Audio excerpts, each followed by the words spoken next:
Politics is a hot issue out there. The U.S. elections are just around the corner. And if you're curious where candidates stand on crypto policy, there's now an app for that. Crypto exchange Coinbase is launching an app to track U.S. politicians' crypto friendliness and help top candidates solicit donations from the crypto community. In fact, we have Faryar Shehzad joining us. He's the Chief Policy Officer at Coinbase. Thank you for joining us, Faryar. So I guess the first question off the top of my head that I have is, how do you determine who is a crypto-friendly candidate? If you had asked me that about a year ago, it would have been a very hard question because not a lot of members had a lot to say about crypto. There weren't a lot of good bills that had been introduced, not a lot of speeches and what have you. The last year has been a really transformational year on crypto policy, and there's been a number of really good bills that have been passed. Members are saying a lot more about it. And so there's a lot more data. And so the way we've done it is we've used data. We've used speeches, bills that have been spun, things members have said on social media, and ultimately came up with a scorecard that's accessible on our app, which we're very excited about. Does a desire for regulation of any kind preclude them from being endorsed? If, for instance, there are candidates and sitting members of Congress who want to see more regulation of stablecoins, but they don't consider themselves to be anti-crypto. They just think that it would stabilize the crypto markets. Nonetheless, there are many in the crypto community who don't want to see any regulation and consider any amount of regulation to be profoundly anti-crypto. Where would Coinbase stand here? Look, I think some amount of regulation makes sense for the parts of the crypto economy that need regulation. So crypto is a lot of different things, and it's pervasive, and it's manifests itself in all sorts of different things. But the thing that members of Congress are most focused on is regulating crypto intermediaries. So actually companies like Coinbase that take the public's money and ultimately intermediate market activity. And I think there's very little dispute about the importance of having regulation around that activity. In fact, we're quite heavily regulated, but we're regulated by a mix of state and federal laws. And I think what a number of us are pushing for is to have a comprehensive national framework. On the reverse side, does that make it essentially almost a sense of where you're trying to regulate out your competition? If one were to look at it that way as well, is this Coinbase's attempts to have such heavy amounts of regulation that any startup that tries to come through would face a lot of hurdles because you guys have now all this influence on Washington relative to some three guys in a small room?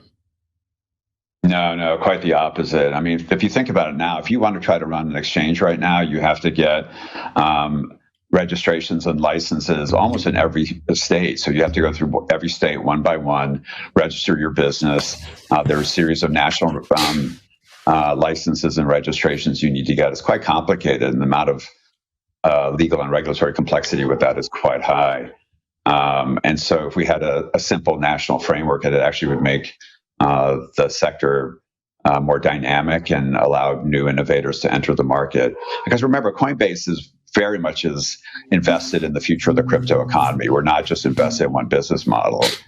And that's what the legislative action portal that we've put up is all about, is to give our community, our users, and really anybody who wants to access it an ability to learn more about what's happening in Congress, who their member of Congress is, where they stand on crypto, and then to dig in an even bit further and to learn about what bills they may be sponsoring or what speeches they may have given. And it's only how they stand on crypto. Let's say if they were, let's say they were storming the Capitol on January 6th, but they happen to be pro-crypto. I mean, do you guys have any filter for that? Or is it just solely like, okay, this is where they stand on crypto? Yeah, they might be for blowing up democracy, but they're really good on crypto. I mean, what's your filter on that part? Well, I think what we're strongest at and what we're best equipped to help people understand is what we know best, which is crypto. And so we're a mission-first company, and we want to educate users on where they stand on crypto. There's all sorts of other things that any user has to evaluate when they decide whether they want to support a particular member of Congress, but if they want to know where that member stands on crypto, we're here to help. Who are some of the top pro-friendly crypto candidates? There's a lot of them that have actually stepped up, and I would sort of point out to a number who've done really important work in this area. I would say the chair and the ranking members of the Senate Agriculture Committee, Senator Stabenow and Senator Bozeman, are doing a really important thing by proposing legislation to make the CFTC the top regulator for crypto. Senator Toomey, who's the top Republican on the Senate Banking Committee, is extraordinarily smart and well-informed. Congressman Emmer in the House, Congressman Davidson in the House, Ro Khanna, Democrats, Republicans. It's really exciting. But the exciting things, among the many exciting things about crypto, is that it's maybe the last bipartisan issue left in Washington.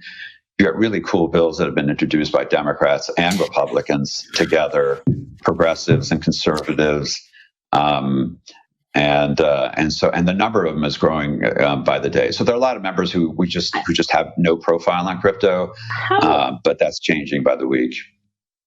How deeply do you think that this is in the mainstream conscious? Like, how many folks do you think are out there in the United States who actually make crypto an issue? Because so far, candidates that have made crypto an issue have not particularly done so well. I'm not sure if that's right. I think people feel it. I'm thinking of Erica Rhodes for one. Yeah, look, any individual race has its own individual dynamics, but just the fact that you know who Erica Rhodes is, I think says a lot about how crypto played her part in taking a really strong candidate, but who got into a very uphill battle and made a name for herself. And crypto, I think, was a big part of that. But if you look across races across the United States, you'll see crypto coming up, and it's not because of anything that we're doing at Coinbase or any individual, player is doing. It's because they're hearing that from their voters, and that's exciting. So you're saying Brad Sherman isn't getting Coinbase donations, but the one question that you brought up was this whole idea of the CFTC involvement in regulating. There's some who argue that the reason crypto companies and exchanges and the like are pushing the CFTC is because they're relatively underfunded compared to the SEC. And that they're basically that because the rules are a little bit more relaxed, and because the enforcement capabilities, at least because they don't have the kind of money that the SEC has, it allows the crypto industry to get away with more, shall we say, I don't want to say violations, but surely a lot more things than the SEC would. What do you make of that accusation? I mean, and this is something that people have said repeatedly, including former CFTC chairs have said, on this very program, have said, yes, the CFTC is underfunded when it comes to regulation. I would say a couple of things. One is, if you look at crypto, there's probably three broad categories of crypto tokens. There's commodity securities and stable coins. Commodities should be regulated by the National Commodities Regulator, which is the CFTC. So just as a starting point, Bitcoin, ETH, and almost all the other tokens, you see the most active market activity on commodities. And it only makes sense for the National Commodities Regulator, which is the Commodities and Futures Trading Commission, to be the regulator. Chair Gensler doesn't see it that way. He sees that in fact it's most of the tokens out there are in fact securities and not commodities. Yeah, but just to finish on the CFTC, one of the most prominent bills, the one that seems to have the most momentum behind it, actually has a special user fee provision that helps the CFTC get special funding. So I don't think that funding issue is a real one. It's a good question you're asking, but it's a non-issue. Yeah, look, there are disputes over particular tokens, but I think the key in crypto is clarity. And if any particular regulator thinks any particular token is one thing or another thing, I think the degree to which we can have clarity on that, I think it allows the market to operate under clearer guidelines, or for all of us to do what we need to do. One of the questions I had was, Coinbase CEO Brian Armstrong recently tweeted that, quote, one of the strongest policy arguments for cryptocurrency is that it's a national security issue. The U.S. missed on semiconductors and 5G, which is now largely manufactured offshore. It can't afford to have cryptocurrency go offshore as well. Same for every country, by the way. So you previously served on the staff of the National Security Council at the White House. Is cryptocurrency a national security issue, and if so, how? The whole our economy and fundamentally our society are going to heavily begin to become tokenized and digitized. There's so much activity happening on the internet, and crypto technology, DLT, blockchain technology is going to allow the ownership and transfer of value to occur on the internet as well. That is going to be integrated into every bit of our economy and our society. It's critical for the U.S. from a national security perspective to be a leader in the development of that technology and having that innovation occur here. There's just no question what Brian said is exactly and 100% right. And in fact, there was a really important bill, I'm forgetting the name of it, that Congress passed, essentially establishing the criticality of technology as a national security priority. And they specifically mentioned crypto and distributed ledger technology. So there's a bipartisan consensus, I think, on this issue. It's not, and it's an awareness that I think the policy has to ultimately catch up to, which we're here to help. You know, where is the United States in that development, and who is the leader in cryptocurrency development, if not the United States? Well, I think there are innovators all around the world. I mean, people have different metrics that they're using, but there are really, really interesting innovations occurring everywhere. And I travel all around the world. I talk to policymakers everywhere. There's a very active, heated race going on among all the major economies around the world to try to be the leader in crypto regulation. The European Union, just about a month or so ago, passed comprehensive regulations intended to put the EU in the leadership role on crypto. And so now you have, for the first time, 550 million users, 27 member states in the European Union operating under fairly clear rules around the crypto markets. Australia is going to move fairly quickly. Brazil is going to move. Japan is reforming and revising its own crypto regulations. This is happening everywhere. In the U.S., we're hopeful we'll at least keep up, if not try to take back the lead in being constructive in this area. And I think you're beginning to see some of that in the U.S. You've seen some of that awareness. You're for sure seeing it in the Congress. And I think increasingly we're hopeful you'll see it in the administration as well.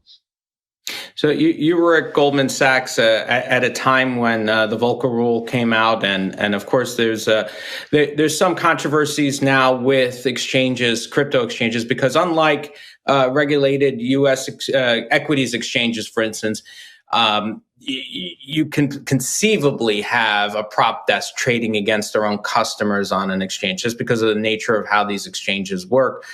There's some argument that Coinbase Risk Solutions is effectively that. What exactly does it do? And does it trade against clients? Does it trade against customers of Coinbase? Yeah, we never trade against customers. We don't have a prop business. We don't have a prop desk, period. We run an agency model. There's no issue there at all. Would you be for regulating exchanges to prevent them from creating prop desks that trade against their customers? Yeah, I don't know exactly. I mean, I was very involved in this. This is bringing back years of my life and my previous life. I apologize. The intent on something like Volcker was very hard to translate into actual regulations. So if somebody's proposing that for crypto, I'm happy to take a look at it. But it's hard for me to talk about in the abstract. I do want to make sure we go back to the legislative action portal if we could in this conversation. If you guys are interested, it is pretty exciting thing that we've done. But happy to take other questions as well. I mean, yeah, we touched on it, but if you want to add something further, go ahead. Yeah, I mean, I think the really exciting thing that Brian announced about a week ago was that it's actually bringing together a bunch of initiatives that we put together to try to help our users understand better what's happening in Congress and among their policymakers. And so the legislative action portal is this easy to use mechanism for people to be able to get in and figure out where their members of Congress are and where they stand on the issues. But as we develop and build it out, it's also going to be a way for members to be able to communicate with users as well. We started a separate voter initiative, which in the short time that we've launched it, we've had about 1,000 people register to vote. I mean, it's just the tip of the iceberg. But what we want to take is to take the energy that exists on Twitter and in Reddit and all the other places and make the voice of the community heard among policymakers.